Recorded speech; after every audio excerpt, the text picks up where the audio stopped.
Протеста с агнешките главички, нали? Там бяха докарали една тава с агнеш. Не беше протест, беше...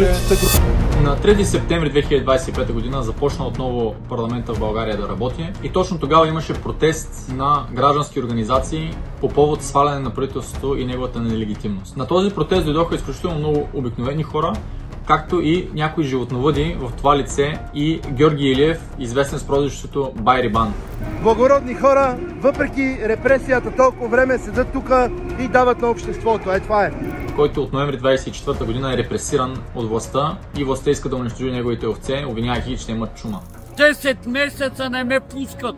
Те нямат представа. 2000 гърла как се хранят.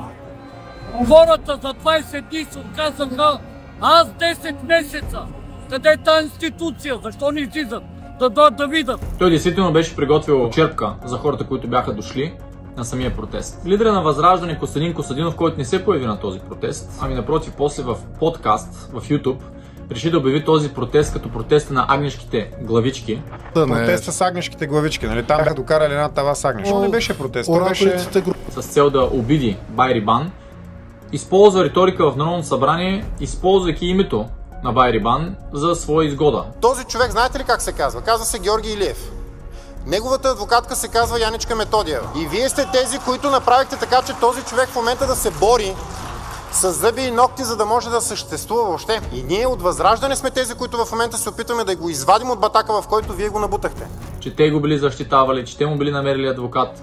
Или този човек в Народното събрание защитава, а пък извън Народното събрание в YouTube подкасти решава да обижда. Също така, водещия на подкаста каза, че Костадин Костадинов по никакъв начин не се опитва да разедини. Аз понеже отразявах един протест, който той се превърна в техен пред парламента. Кой протест?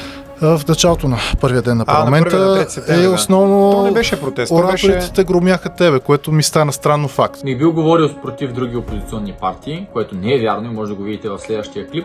Незаконно клиничърско правителство, гласувано от незаконния, нелегитимен парламент. Знаете, че той е нелегитимен, защото на практика Конституционният съд фалшифицира изборите, за да вкара една партия вътре в парламента, в услуга на ПС. Защото на 13 септември в събота, пред празно Народно събрание, се проведе протест, организиран от Фронт за Лева и Костадин Костадинов, както и неговите евродепутати, двама от тях бяха дошли, за да обявят, че искат това правителство да падне.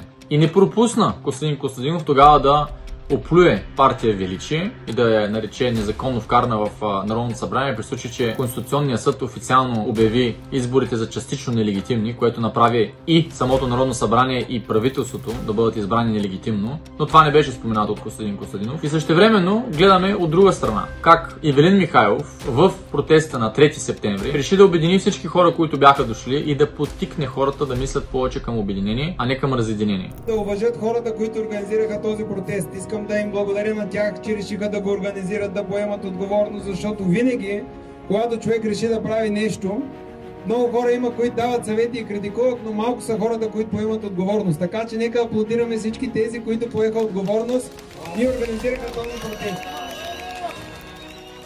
Не може да се използват обикновените хора и тяхната мъка, за да се използват за пиар в Народното събрание, с цел човек да се вдигне рейтинга, но когато ти излезеш в YouTube да говориш пред подкастър, да ги използваш и да ги унижаваш, наричайки ги агнешки главички или хора от протеста на агнешките главички. Затова мислете и избирайте правилно към кого да се доверите и съответно към кого да се насочите. Защото подобен тип риторика на едно място унищожава съдбите на хората на друго място. Благодаря ви.